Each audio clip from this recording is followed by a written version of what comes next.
In this video you will learn how to update the SIM card provisioning on your Mofi 4500 SIM 7.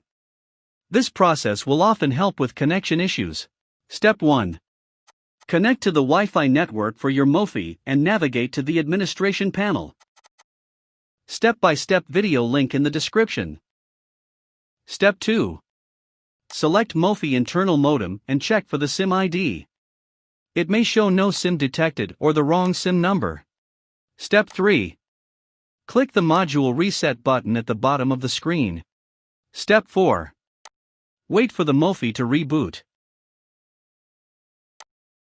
It is normal to lose connection during this process. You may need to manually reconnect to the network. It may take 2 to 3 minutes for the connection to reappear in your available Wi-Fi connections.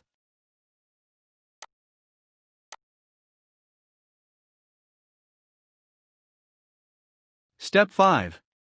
Refresh the page in your internet browser to access the administration panel again and confirm the SIM ID is now populated. You should now have an active internet connection. Looking for dependable unlimited high-speed data service? Get connected now at Molenicom.com.